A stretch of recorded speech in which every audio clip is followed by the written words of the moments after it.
with me to Matthew chapter 24. Matthew chapter 24.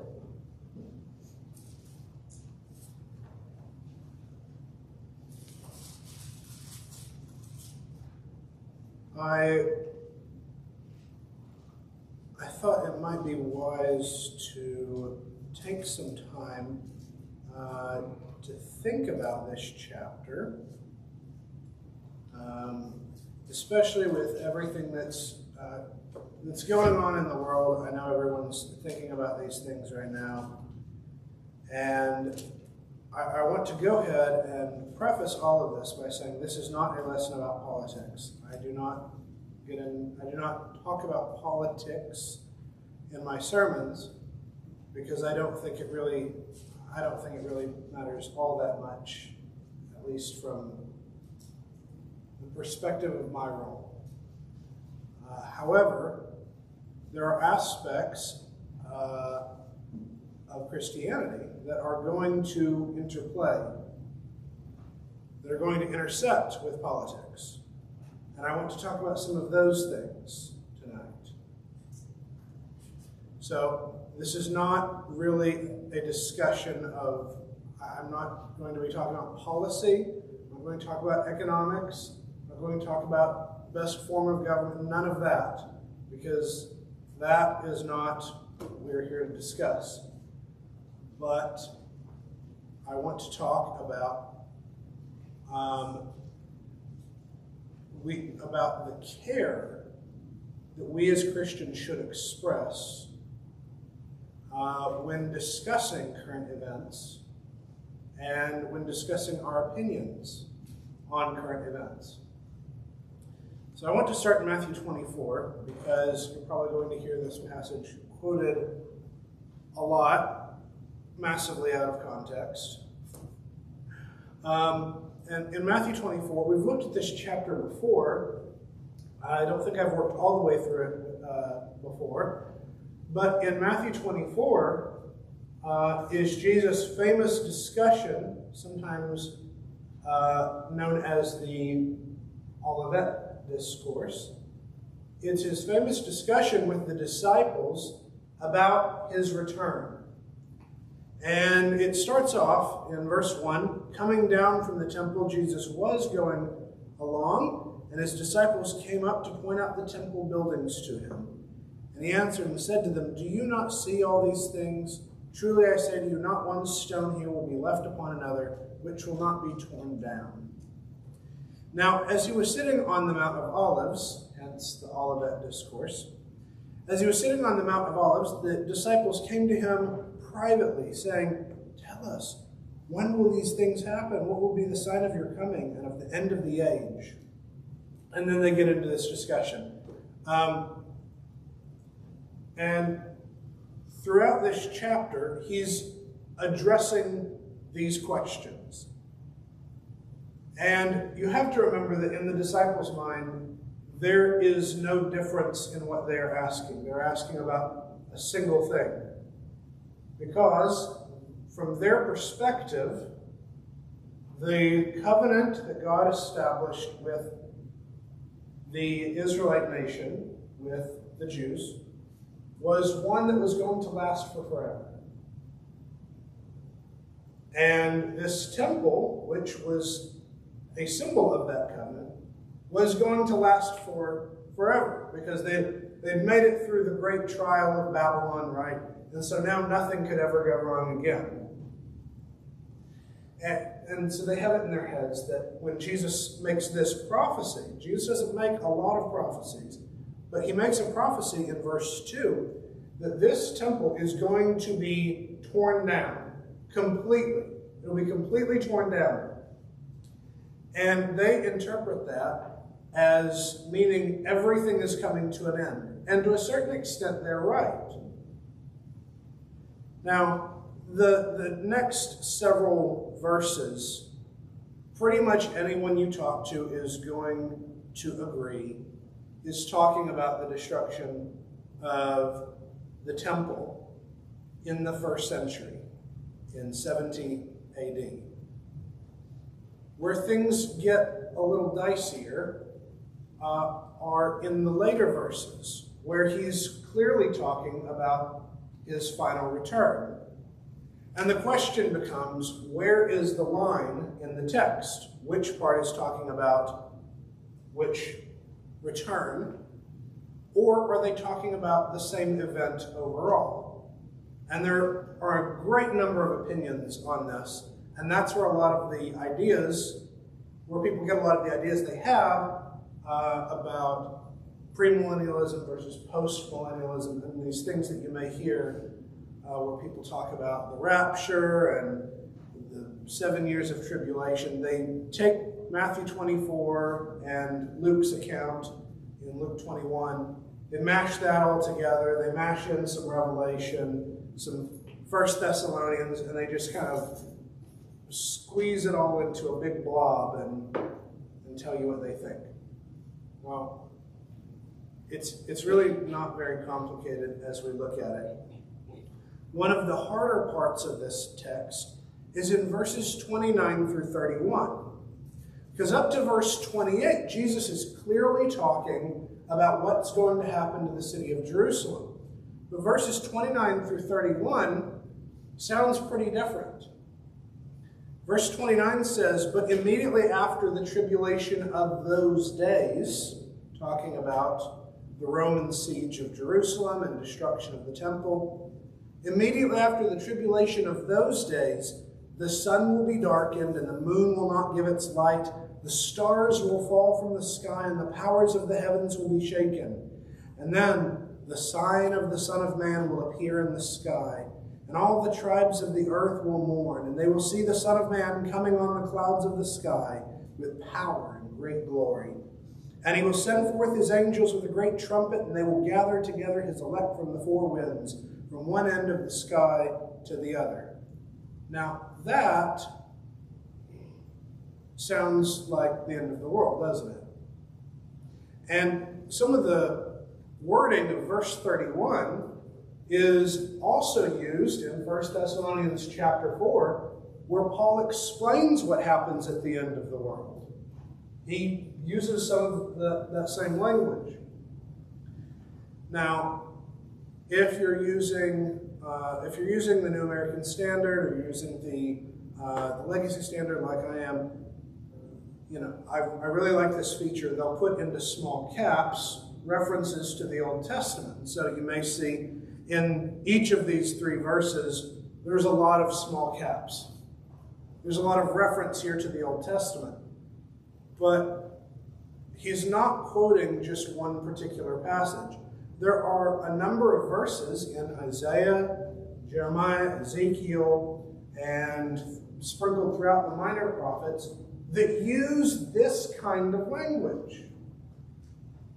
What's interesting is that in none of those texts, the prophet is foretelling the end of the world. In all of those texts, the prophet is speaking of some kind of earthly judgment. I'm going to give you an example of one that you know better than you realize. And it's in Joel chapter 2. Joel chapter 2. And Joel 2 should sound familiar to you, because Joel 2 is the passage Peter quotes in Acts chapter 2 during his sermon at Pentecost. And the famous part of that prophecy in Joel 2 is at the end of the chapter, and that's the part that Peter quotes from explicitly. But I want to start, most of Joel just sounds like this. It all sounds pretty much the same, so we're not going to read a large chunk. I just want to read,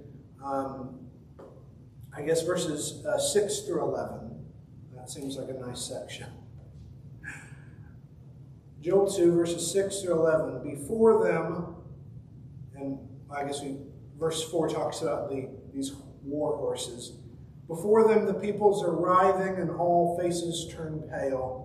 They run like mighty men. They climb up the wall like men of war. They each march in line. They do not deviate from their paths. They do not crowd from each other. They do not crowd each other. They march everyone in his path. When they fall against the defending weapons, they do not break ranks. They rush on the city, they run upon the wall, they climb up into the houses, they enter through the windows like a thief. Before them the earth trembles and the heavens quake. The sun and the moon grow dark, and the stars lose their brightness. But Yahweh gives forth his voice before his military force. Surely his camp is very numerous. For mighty is he who does his word. The day of Yahweh, or the day of the Lord, is very great and very awesome. And who can endure it? Now, that sounds nice and terrifying. It sounds like something we'd expect to read in Revelation. And that's because it's the same kind of language. It's this apocalyptic kind of language describing the judgment that God is portending on his people. But if you look at the next verse, verse 12, he says, "Yet even now, declares Yahweh, return to me with all your heart, with fasting, weeping, and wailing. Tear your heart and not your garments, and return to Yahweh your God, for he is gracious and compassionate, slow to anger, abounding in loving kindness, and relenting concerning evil." He's using all this language, but he isn't talking about the end of the world, because repenting isn't going to stop the end of the world. But repenting could stop this day of the Lord that he's talking about. And if you look at the end of the chapter, verses 28 through 32, this is the part that Peter famously quotes. "It will be afterward that I will pour out my spirit on all mankind. Your sons and your daughters shall prophesy, your old men will dream dreams, your young men will see visions. Even on the male slaves and the female slaves in those days, I will pour out my spirit. And I will put wonders in the sky and on the earth, blood and fire and columns of smoke. And the sun will be turned into darkness and the moon into blood before the great and awesome day of Yahweh comes.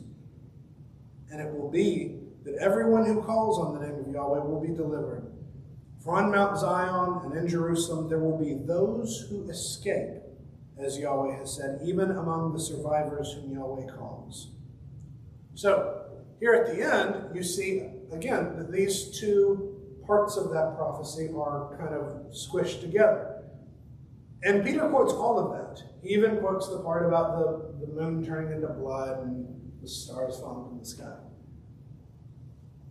And the point is that just because this kind of language is being used doesn't mean it's talking about final destruction. It doesn't mean it's talking about the day of judgment. Joel is using that language to talk about the destruction of Jerusalem himself, which is why he mentions that there will be some who survive and who are able to escape. Okay, he mentions that. So in Matthew 24, when Jesus uses that language, he's doing the same thing. Now you say, okay, you seem very sure about this. Why do you feel so sure about this? And I'll show you. Matthew 24 has a very easy dividing line, and Jesus draws it, and he tells you. Look at verses 32 through 34. Matthew 24, 32 through 34. Or I guess through 35. He says, "Now learn the parable of the fig tree. When its branch has already become tender and puts forth its leaves, you know that summer is near." That doesn't happen in Hondo, probably. "So that you too, when you see all these things, recognize that he is near, right at the door. Truly, I say to you, this generation will not pass away until all these things take place. Heaven and earth will pass away, but my words will not pass away." The point of the parable of the fig tree is that just as you can take a look at the fig tree and you can tell, we've got very nice calendars, so we don't need to do this. But we pretend to do similar things with groundhogs, don't we? We have physical signs that we can look at in nature or with the behavior of animals, the behavior of plants, that tell us about the changing of the seasons. And Jesus says, just as you can observe natural signs that something else is about to happen. I'm giving you signs that when you see them, know that something else is about to happen. When you hear all of these things, know that the prophecy I have just made is about to occur. It's that simple. And know that you can expect it within the relatively near future, within this generation, which is a very vague term, right? Who counts as this generation? I don't know. But it's probably going to happen within the next 40 to 50 years. That's his point, which is exactly what happens. It happens about 34 years later. So that fits within that framework. So Jesus says, everything I have just said is going to take place in the near future. And then he says in verse 36, so the parable of the fig tree in Matthew's account is the dividing line. Everything before that is talking about the destruction of Jerusalem. After that, he changes tone. Notice the contrast he presents. But of that day, notice these things, which is a near word, that day, which is a far word. But of that day and hour no one knows, not even the angels of heaven, nor the Son, but the Father alone. For just as the days of Noah were, so the coming of the Son of Man will be. For as in those days before the flood, they were eating and drinking, marrying and giving in marriage, until the day that Noah entered the ark. So they did not understand until the flood came and took them all away. So will the coming of the Son of Man be. There will be two in the field, one will be taken, the other left. Two women will be grinding grain at the mill, one will be taken, one will be left. So he says in the final return, and he doesn't use the term final return, I'm using that because that's how we would word it. In Jesus' final coming, or the second coming, he says there won't be any signs. Unlike what I just talked about, where there will be signs. When I return for good, there will be no signs. Just like with Noah, there were no signs that the flood was about to happen. The only sign was that God said a flood was going to happen. That was the sign. And Jesus is telling them, I'm going to return at some point. And you don't know when it is. And at least while Jesus was on earth, he says even he didn't know. And I don't know if that's because God is waiting for certain things to happen. I don't know. I don't know what is in God's mind as to the timing. And that's exactly the point. We don't know. So if you hear anyone at all, any point this week or the next week or the next year, the next 5 years or 10 years, if you hear them quote anything at all from this chapter or anything at all from Scripture, and then follow that up by saying something like, these are the signs of the times, that is an inane thing to say. It is a misunderstanding of Scripture.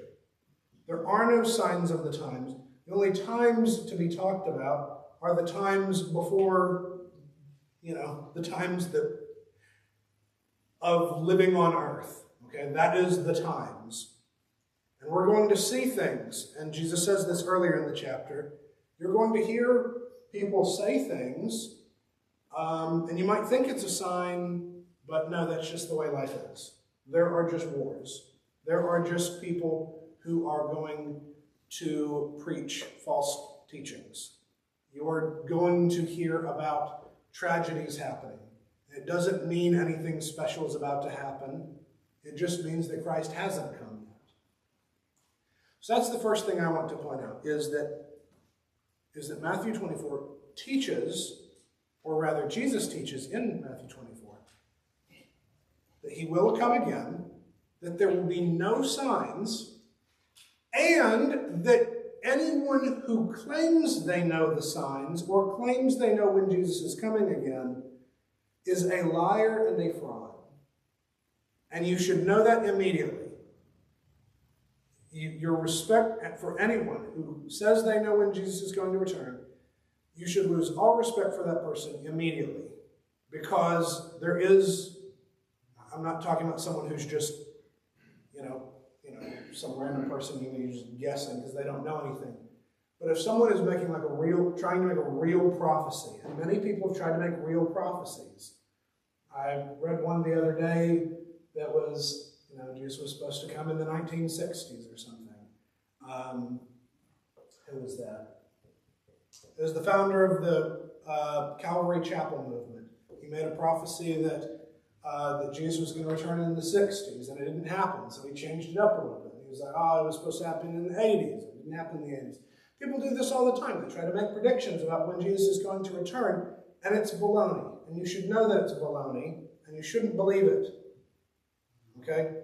It's the first thing I want to deeply establish, and that's my longest point. So everything else I'm going to say is not that long. But that is one of the things I want to say. The other discussion I want to have, also related to these current events, is that we need to be careful in our attitude, regardless of our politics. We need to be careful about our attitude toward things that happen. I want to look at Ezekiel chapter 18, verse 32. I don't spend a lot of time in Ezekiel. There's not much in Ezekiel that makes sense to me, which just means I need to study it more. But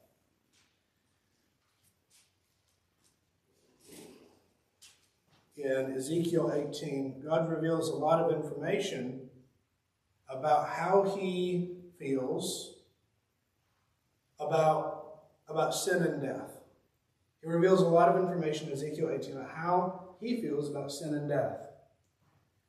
And the main point of Ezekiel 18, or the discussion here, is God correcting the notion that he punishes people for their parents' actions, or that he punishes people for their children's actions. And he says, I don't do that. That's not how I work at all.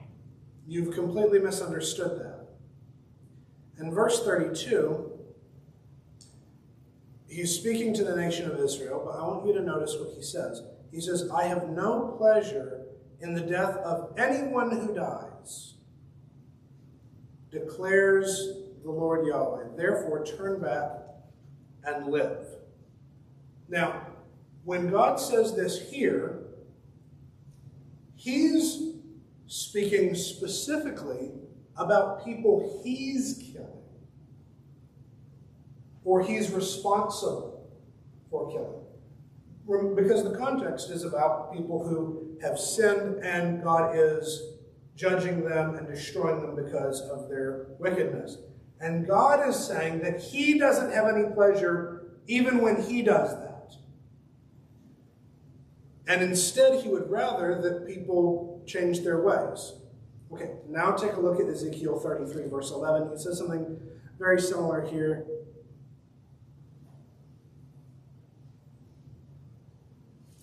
Ezekiel 33, verse 11. Very, very similar. Say to them, as I live, declares the Lord Yahweh, I take no pleasure in the death of the wicked. So here he specifies that even when the wicked die, God does not delight in this, but rather that the wicked turn from his way and live. Turn back from your evil ways. Why then will you die, O house of Israel? Even when God is the one who is inflicting punishment, he is not delighting or rejoicing or in any way happy that people have to die as a result. In Genesis chapter 6, when he decides it's necessary to destroy the entire population of the world, God is not gleeful or delighted about any of this. He's filled with sorrow that this is what has happened and that this is the state humanity is in. And the reason I'm making this point is, and I'm quite grateful. I haven't seen this from anyone here, but I have seen some people, again, this is not because I heard or saw anyone here saying this, but I've seen some people who are delighted that people are dying in certain countries. And they're trying to interpret what is happening as a result of human political wars as an act of God's judgment. And this past week I saw something that was really horrible to read. It was from a fellow preacher. He's not from this area. None of you would know him. He's from somewhere in Tennessee, I think. But he wrote this whole article about why we should be glad that people are being killed right now. And it was sickening to read. And that's what happens when our politics take precedent over our Christianity. If God himself does not delight when the wicked are destroyed, then why should we delight when humans are the ones doing it for their own reasons? It doesn't matter really what those reasons are. But it's just such a twisting of what God is trying to instill within us. In each of these two passages, God says he would rather that a change occur in the heart, because he's not interested in killing people. God isn't interested in doing that. It's not something he wants to do. It's not something he wants us to do. And he would rather change occur in the heart. 1 Timothy chapter 2, verse 4, Paul reminds us that God desires for all people to be saved and to come to a knowledge of the truth. And that's hard, and that requires work. And that's a lot more effort than just removing the people who are wicked, evil, who we have a problem, fill in the blank reason why you want people not around you. It's a lot easier to just remove people from life than it is to do the hard work of bringing them the gospel. But that is what God calls us to. In Matthew 5, verse 9, Jesus says, "Blessed are the peacemakers, for they shall be called the sons of God." And like we talked about this morning, sonship is symbolic of likeness. God is the kind of person who promotes peace even when it costs him. He's willing to take on pain and suffering on himself in order to facilitate peace.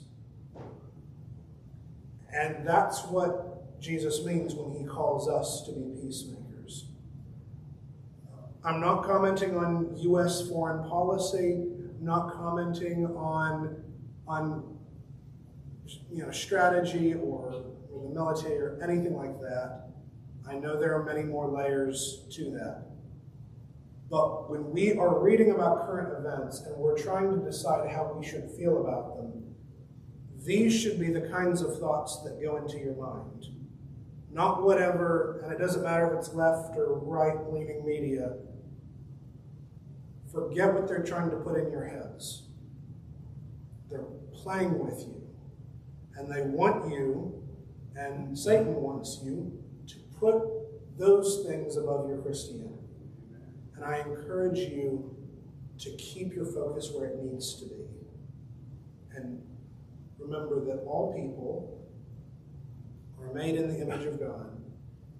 And the blessings that God promises from the very beginning in Genesis have always been to the world. They've never, ever been focused on a single nation. The only reason Israel was ever chosen was as a vehicle to bring blessings to the rest of the world, which is the promise to Abraham.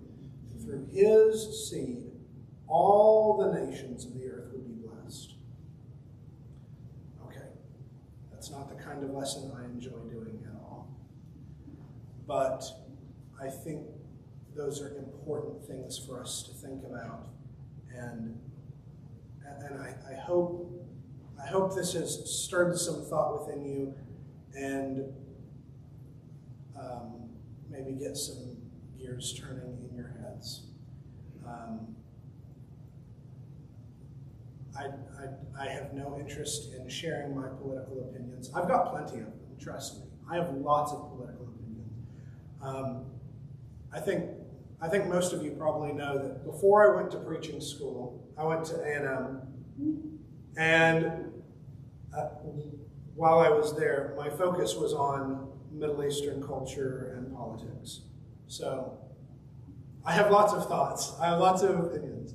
But my role as a preacher is to confront you with the gospel, not with politics. I don't care if you agree with me politically. I don't care at all. I do care that you conduct yourselves in a holy and godly way in this present world. If you have any need, please come as we stand and sing.